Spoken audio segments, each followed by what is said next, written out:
Bonjour à tous et bienvenue sur Synapse. Alors, la dernière fois que nous avions reçu Christian Parizeau d'Altair Economics, nous avions discuté longuement de la situation aux États-Unis et des répercussions qu'elle pouvait avoir évidemment sur les actifs américains. Cette fois, nous allons nous intéresser aux marchés européens, toujours avec Christian Parizeau. Mais avant d'entamer la discussion avec Christian, rappel rituel pour nous soutenir. Abonnez-vous, commentez les émissions, partagez-les et mettez un pouce vers le haut si vous les appréciez.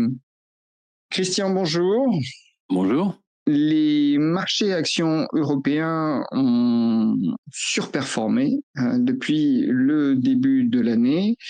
Est-ce que cette surperformance est encore envisageable dans les mois qui viennent, alors qu'on a tout de même des tensions commerciales qui sont très vives, on a une guerre commerciale, que l'Europe n'est sans doute pas en position de force comme l'est la Chine pour négocier avec les États-Unis et qu'elle est très dépendante du commerce international? Oui, et puis si je pourrais même rajouter que la Commission européenne, dans ses dernières prévisions de croissance, a plutôt révisé à la baisse les perspectives de croissance en Europe. Donc on n'est pas du tout dans une dynamique très haussière, a priori, pour les actions européennes. Et si on prend en plus l'idée d'un euro qui ne baisse plus face au dollar, voire qui s'apprécie, c'est boursièrement parlant au moins quelque chose d'assez négatif, puisque une grosse partie des entreprises qui composent la bourse européenne ont des activités en dollars, et donc quand l'euro monte, forcément, ça a un impact comptable au moins négatif sur leurs résultats, et puis ça peut aussi peser sur la compétitivité des entreprises européennes. Donc on va dire qu'il y a quand même des éléments qui font dire que peut-être on a intégré dans le niveau de valorisation aujourd'hui de la bourse européenne pas mal de bonnes nouvelles sur l'Europe, et on n'a pas beaucoup d'éléments de hausse. Alors juste un élément quand même, bon, il y a des éléments qui ont justifié cette surperformance de la bourse européenne, qui sont totalement justifiés, notamment c'est le plan allemand, le plan infrastructure en Allemagne, qui a joué très positivement. On a quand même potentiellement un vrai élément de soutien à l'économie européenne avec ce plan infrastructure, ces hausses de dépenses au niveau de l'ensemble des pays européens, même si c'est financé par la dette. La BCE a dit récemment dans son dernier rapport de stabilité, attention, ces dépenses militaires que financées par la dette, ça peut être un élément de risque et de remontée des taux longs, mais à très court terme, c'est quand même un élément de soutien à l'activité, et d'autant plus que du côté de l'Allemagne, il semble qu'on veuille aller très très vite dans ce plan infrastructure, et on parle déjà de signer les premiers contrats dès l'été, alors que le consensus et tous les économistes étaient plutôt d'accord que ça aurait un effet plutôt sur la croissance de l'année prochaine que cet été. Donc si effectivement, on va dire au 4e trimestre, on a un début de commencement d'impact du plan allemand, ça peut être des éléments plutôt positifs et des bonnes surprises. Maintenant, faut le reconnaître, aujourd'hui, tout ça est largement intégré dans les cours européens, et ça se voit par rapport à la performance ou la surperformance du DAX, par exemple, mais de l'ensemble de la bourse européenne à très court terme. Donc, on peut pas dire aujourd'hui que c'est un élément nouveau qui surprend les investisseurs. Or, ce qu'on constate, c'est que généralement, pour que l'Europe surperforme les États-Unis, il faut avoir une bonne surprise sur les indicateurs européens. C'est-à-dire que aujourd'hui, pour que des investisseurs non résidents investissent dans la bourse européenne, faut qu'ils soient pris un peu à contre-pied par rapport à leurs attentes sur la croissance européenne. Il faut vraiment qu'on ait des bonnes surprises dans les indicateurs économiques européens. Alors justement, on a des graphiques qui permettent d'illustrer en fait cette corrélation entre surperformance des actifs européens et bonne surprise économique. Alors, on a tout d'abord un premier graphique qui montre en fait, alors c'est l'indice de surprise économique de Citigroup, qui montre en fait les différentes versions de cet indice par zone géographique. Et ce qu'on voit, c'est que la Chine a surpris très positivement, que l'Europe est également bien orientée, et que les États-Unis, en revanche, sont plutôt en train de décevoir, puisque on voit que la courbe est sous le niveau de 0, alors que celle de l'Europe et de la Chine sont en territoire positif. Alors ça, c'est le premier graphique, mais ça nous donne pas la relation avec la bourse. Et il y a un deuxième graphique que je vais vous demander de commenter, Christian, qui là, bien illustre en effet cette performance de la bourse européenne en rapport, enfin, en fonction de cet indice de surprise économique. Oui, alors ce deuxième graphique vous montre que lorsque on a des écarts, des surprises qui sont nettement plus élevées du côté de l'Europe par rapport aux États-Unis, alors je sais que c'est en relatif, c'est toujours compliqué à percevoir, mais en grosso modo, si j'ai des très bonnes surprises du côté de l'économie européenne et des mauvaises surprises sur l'économie américaine comme on l'a eu récemment, et ben ça entraîne une surperformance des indices européens par rapport à la bourse américaine. Attention, c'est important, c'est en relatif, parce qu'on pourrait par exemple avoir la bourse américaine qui perd 5% et la bourse européenne qui perd 1%. Bah là, on serait bien en surperformance de la bourse européenne par rapport à la bourse américaine, mais on baisserait. Ça ne veut pas dire forcément qu'on aura une hausse de la bourse européenne, mais ça veut dire surtout que lorsqu'on a des bonnes surprises sur les indicateurs économiques européens, on a une surperformance de la bourse européenne et le taux de corrélation est de 75%. Donc, c'est pas parfait, c'est pas idéal, mais ça montre surtout que les investisseurs ont besoin d'être surpris sur l'économie européenne pour véritablement qu'on ait cette surperformance. Donc, il faut vraiment qu'on ait encore des bonnes surprises dans les prochains mois si on veut jouer une vraie surperformance des actifs risqués européens par rapport aux actifs risqués américains. Donc, si vous voulez vous protéger et dire, voilà, je vais moins souffrir s'il y avait un scénario très négatif sur l'économie américaine, pour que les investisseurs aient envie de se protéger en disant, je délaisse les actions américaines et je vais acheter les actions européenne, il faut aussi qu'on ait des éléments de scénario économique qui nous montrent que les investisseurs ont sous-estimé le potentiel de croissance en Europe. Alors, c'est pas facile parce que la croissance potentielle en Europe est nettement plus faible qu'aux États-Unis. Donc, à moyen long terme, on va dire que les États-Unis vont battre l'Europe.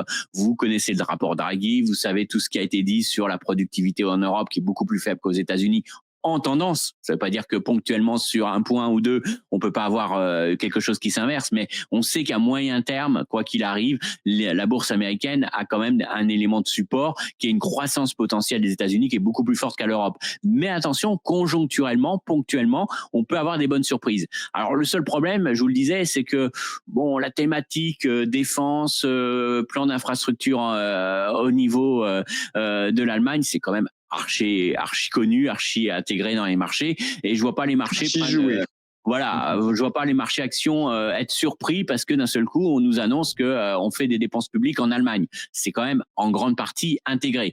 Donc il faut chercher, est-ce qu'il peut y avoir des éléments qui sont un peu sous-estimés actuellement et qui pourraient être un moteur pour la bourse européenne dans les prochains mois, dans lesquels pourraient nous servir de bonnes surprises finalement. Je dirais que dans les moteurs que moi je vois et qui pourraient être une bonne surprise, c'est surtout la demande intérieure. De toute façon, quoi qu'il arrive, les négociations commerciales avec M. Trump s'annoncent compliquées. L'Europe, clairement, va être face à une concurrence des autres pays, la concurrence chinoise qui va venir. Donc, il n'y a pas forcément beaucoup de leviers à attendre sur le commerce international. Ce qu'il faut regarder, c'est la demande intérieure en Europe et notamment les consommateurs européens. Alors, pour plusieurs raisons. D'une part, le consommateur européen, il a un taux d'épargne qui est historiquement élevé. Donc déjà, on est au plus haut sur le taux d'épargne. Alors vous allez me dire, on peut aller encore plus haut, mais on voit que les consommateurs ont été très prudents dans leurs dépenses depuis plusieurs années. On n'est pas du tout dans le cas du consommateur américain qui s'est nettement endetté sur des crédits à la consommation. C'est pas du tout le cas en Europe et on est très prudent. Donc ça, premier point, on a un consommateur qui a une situation qui est plutôt saine au niveau de sa situation financière, de son budget. Il a profité de la baisse de l'inflation. Tout le mouvement de désinflation pour l'instant a permis de nouveau une croissance des salaires réels en Europe, sans que ça se traduise par un rebond de la consommation. Donc pour l'instant, il y a quand même une réserve, une capacité de consommation qui est là. Ça, c'est un premier point, mais c'est pas suffisant. Il faudra avoir une bonne surprise sur la consommation. Et dans la bonne surprise, moi, j'y vois plusieurs choses. D'une part, baisse des taux de la BCE. Je vais y revenir. Baisse des taux.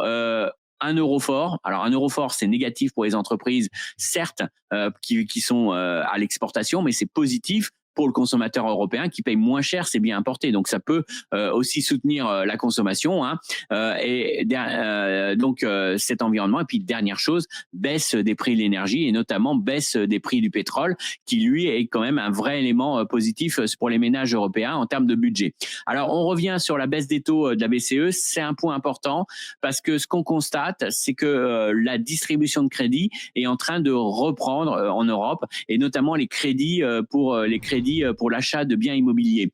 Alors c'est vrai que ça s'est traduit clairement, la baisse des taux depuis plus d'un an maintenant, hein, de la BCE, ça s'est traduit par un élément important, c'est que les banques ont changé de comportement commercial. C'est-à-dire que jusqu'à présent, elles distribuaient très peu de crédits, mais elles faisaient énormément de marge parce que les taux, les taux d'intérêt étaient élevés, et donc elles avaient intérêt à prêter qu'aux ménages les plus, les plus fiables, hein, ceux qui avaient les meilleurs profils crédit, mais de prêter avec des taux élevés pour optimiser leur marge. Maintenant, avec la baisse des taux de la BCE, elles ont beaucoup moins de marge d'intérêt, elles ont donc des taux d'intérêt qui ont baissé. Ça veut dire que maintenant, il faut qu'elles fassent du volume de crédit pour maintenir leurs recettes, et donc elles sont incitées à prêter beaucoup plus facilement aux ménages. Donc on a un double effet, on a l'effet baisse des taux d'intérêt plus l'effet que maintenant les banques doivent produire plus de crédits pour assurer leurs revenus. Et donc, il y a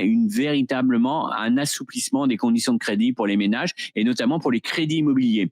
Moi, je pense que dans l'immobilier, en plus, quand vous achetez une maison neuve, vous allez acheter ou un nouvel appartement, vous allez acheter des éléments de décoration, une cuisine équipée, de l'ameublement. Et donc, on sait qu'il y a un effet multiplicateur quand l'immobilier se redresse. Alors, c'est vrai qu'on a un petit biais parce qu'en France, ça semble avoir du mal à reprendre, l'immobilier. Ça reprend, mais tout doucement, très lentement. Mais dans d'autres pays de la zone euro, hein, c'est beaucoup plus dynamique. Les pays du sud de l'Europe, les pays, l'Allemagne, ça semble se reprendre beaucoup plus nettement, hein. Donc, c'est vrai que la France est un peu à la traîne, hein, dans les indicateurs conjoncturels, mais on peut jouer peut-être ce redémarrage de l'immobilier. Et derrière l'immobilier, c'est une amélioration de la consommation. Alors, pour faire simple, je dirais que ce qui peut être un vrai élément de surprise, c'est si le consommateur allemand se réveille. Le consommateur allemand aujourd'hui, il a plus l'incertitude politique. On a passé le round des élections. Il y a plus forcément, il y a cet effet taux qui joue quand même favorablement, hein. Et donc, je pense que si on voit un signal du niveau du consommateur allemand, ça pourrait être un élément de moteur de la croissance de la bourse à court terme, parce qu'on a joué très clairement la thématique défense, on a joué la thématique infrastructure. Alors c'est pas négligeable, hein. Le Conseil économique auprès du gouvernement allemand indique que c'était 5 points de croissance supplémentaire d'ici 2029 grâce à cet effet infrastructure, mais tout ça c'est largement intégré pour moi. Par contre, ce qui l'est pas, c'est le réveil du consommateur, et notamment du consommateur allemand. Si on a des signaux plus positifs sur la confiance des ménages allemands, si on a des signaux plus positifs sur la consommation, ça peut être des vraies thématiques positives pour la bourse européenne, pour une surperformance de la bourse européenne. Donc, c'est pas gagné, on peut le dire, mais on a tout de même quelques motifs pour rester exposé aux actifs européens dans le contexte actuel. C'est comme ça qu'il faut l'entendre. Oui, parce que encore une fois, hein, alors je sais qu'un euro fort, on dit toujours que un euro fort, c'est pas forcément bon pour la bourse, notamment parce que ça traduit pas forcément des éléments très positifs quand le dollar s'affaiblit, hein, et notamment pour les exportations. Et on est toujours dans l'image de cette Allemagne qui est très dépendante du commerce international et très dépendante de ses exportations. Donc forcément, si l'euro s'apprécie, historiquement, c'était plutôt des éléments négatifs, parce que avec l'appréciation de l'euro, on avait moins d'exportations de l'Allemagne. Et donc, l'Allemagne réduisait ses effectifs, ça dégradait le marché du travail et le consommateur allemand consommait moins.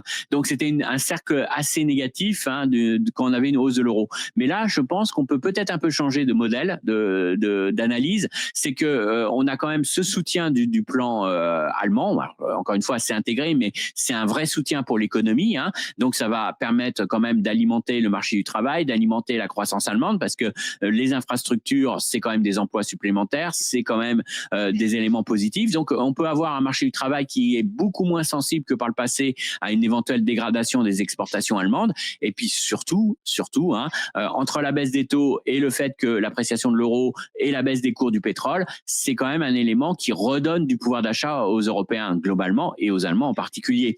Donc ça, faut pas sous-estimer aussi l'effet positif de la baisse des cours du pétrole. Alors vous pourriez me dire, oui, mais les cours du pétrole ont baissé parce qu'on est plutôt négatif sur la croissance mondiale. C'est en partie vrai, mais ça a surtout baissé parce qu'on a une guerre. Alors je vais pas aller dans l'analyse des cours du pétrole, mais on a l'Arabie Saoudite aujourd'hui qui veut regagner en part de marché, qui veut tuer l'offre pétrolière américaine, notamment sur le pétrole de schiste. Et donc, dans la volonté aujourd'hui qu'a l'Arabie Saoudite, c'est pas seulement une réaction par rapport à une faible demande, c'est qu'on a une augmentation de la production de l'OPEP+, qui est liée à une volonté de l'OPEP+, de maintenir ses parts de marché, voire de les augmenter pour retrouver une capacité à maintenir les cours du pétrole. Donc, je pense qu'on est vraiment dans un autre monde au niveau des cours du pétrole qui sont pas liés et que la baisse des cours du pétrole ne traduit pas qu'un effet demande, qu'un effet perspective de croissance, mais qui traduit aussi un revirement profond de l'Arabie Saoudite qui veut produire plus. Donc, pour le ménage européen, c'est quand même gagnant parce qu'il profite de la hausse de l'euro et il profite de la baisse du pétrole en dollars. Donc, c'est vraiment un vrai gain de productivité, c'est un vrai gain de pouvoir d'achat, excusez-moi. Et donc, l'amélioration de ce gain de pouvoir d'achat n'est pas encore intégrée, à mon avis, quand on regarde le comportement de la bourse. On a joué les valeurs de la défense, peut-être un peu trop, mais en tout cas, on a joué comme si c'était fait. On a joué finalement quelques valeurs, mais aujourd'hui, il faut plutôt se poser la question si la croissance n'est pas le luxe. C'est pas le luxe aujourd'hui qui va profiter du réveil de la demande chinoise ou de ses exportations. C'est plutôt des valeurs domestiques qui vont, elles, profiter véritablement de la demande intérieure. Et donc, faut jouer le secteur de la construction, faut jouer des secteurs de biens de consommation courants qui vont profiter de l'amélioration de l'environnement pour le ménage européen. Les conditions financières ne sont pas si négatives que ça pour le ménage européen. Et encore une fois, contrairement aux États-Unis, on n'est pas sur des ménages endettés, des ménages qui ont déjà eu recours au crédit à consommation. On n'a pas vu que les crédits à consommation n'ont pas tout bougé en Europe. Donc, on n'est pas du tout dans la même situation. On a un taux de chômage qui reste historiquement bas en Europe, même s'il va peut-être un petit peu remonter, mais ça ne sera pas une remontée brutale et violente. Et donc, on est sur un emploi qui se maintient, des hausses de salaire qui ralentissent, mais qui ralentissent moins vite que l'inflation. Donc voilà, tous ces effets-là mis bout à bout, quelque part, c'est pas si noir que ça pour l'Europe. Alors attention, quand je parle d'amélioration de la demande intérieure en Europe, c'est pas une amélioration qui va être à 2 chiffres, c'est pas quelque chose qui est aussi dynamique qu'aux États-Unis. L'Europe est beaucoup moins volatile dans sa croissance, mais ce qui rend d'autant plus attrayant finalement, puisque on va se dire que si le consommateur allemand et si le consommateur européen dans son ensemble se réveille, c'est plutôt des signaux qui vont montrer qu'on va vers une amélioration un peu plus durable de la conjoncture en Europe. Donc, tout n'est pas rose, tout n'est clairement. Je vous dis pas que, mais en relatif, on se dit que finalement l'Europe a peut-être cet élément-là qui est un peu sous-estimé aujourd'hui par les marchés, cette demande intérieure de l'Europe qui pourrait reprendre, un investissement résilient des entreprises européennes. Alors résilient, pourquoi? C'est pas que l'environnement est exceptionnel, mais encore une fois, il y a quand même cette baisse des taux de la BCE. Et puis d'autre part, ne l'oublions pas, les entreprises européennes sont en sous-investissement depuis plusieurs années. Donc on n'est pas du tout dans le cas américain où on sort d'une période de très fort investissement, notamment grâce à l'IRA. Maintenant, avec le recul des prix de l'énergie, on a une perte de compétitivité des entreprises européennes qui se réduit quand même, puisque les entreprises européennes avaient été très affectées par la hausse des prix de l'énergie, du gaz notamment. Et donc, avec ce recul des prix de l'énergie, ça réduit quand même les problèmes de compétitivité. Et puis, si on a une demande intérieure qui se redresse, ça peut aussi être profitable pour les industriels européens. Donc, globalement, sans être euphorique, on est quand même sur des choses qui peuvent être des bonnes surprises sur l'Europe, notamment parce qu'en ce moment, on est en train de pas mal de réviser, mais on révise à la baisse les projections qu'en tenant compte d'un environnement international difficile et nullement en tenant compte des éléments plutôt positifs au niveau domestique en Europe. Bon, donc je vais synthétiser l'idée générale, Christian. La surperformance, et on parle bien de surperformance des actifs boursiers européens pourrait se prolonger. Alors surperformance, ça veut dire que ça peut baisser, mais moins fort qu'ailleurs. On est dans un monde relatif. Il faut pas imaginer forcément qu'on aura des progressions flamboyantes des indices.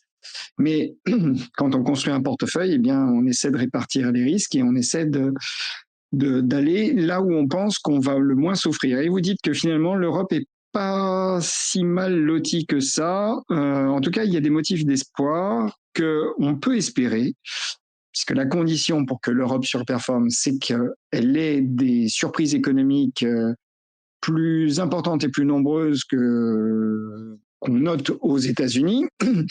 Et vous dites, en fait, il y a des choses qui sont déjà jouées, notamment le plan allemand de relance, mais finalement, on a une demande intérieure qui pourrait tenir, qui profite, et c'est un peu le paradoxe de l'euro fort, enfin, c'est pas le paradoxe, mais on sait que l'euro fort peut être négatif pour tout un pan de l'économie européenne, notamment tous les exportateurs, mais là, en l'occurrence, ça peut profiter à la demande intérieure, une demande intérieure qui a aussi comme atout un taux d'épargne assez élevé, donc ça veut dire qu'il y a de la place, et puis il y a un élément également positif, c'est la baisse des coûts du pétrole. Et ça aussi, ça peut redonner du pouvoir d'achat aux consommateurs. Donc, vous ne dites pas qu'il faille jouer l'Europe de façon indiscriminée, mais plutôt aller sur les activités domestiques, d'autant qu'on a une BCE qui, elle, est au soutien, ce qui n'est pas le cas de la Fed, et que ça peut faire repartir, on a déjà des prémices de ça, l'activité dans la construction et le résidentiel, et ça, on sait que c'est plutôt vertueux pour l'économie américaine, que vous n'imaginez pas pétaradante pour autant, mais qui pourrait nous réserver donc de meilleures surprises que ce qu'on attend, on anticipe aujourd'hui, et cela milite donc pour une exposition peut-être plus significative aux actifs européens. C'est résumé correctement? Très bien, parfait. Christian, merci beaucoup. Merci à vous de nous avoir suivis. N'hésitez pas à commenter, nous dire ce que vous pensez évidemment des idées qui sont développées dans cette émission. Et puis, abonnez-vous et partagez ces émissions. Et mettez bien sûr un pouce vers le haut si vous les appréciez. À très bientôt.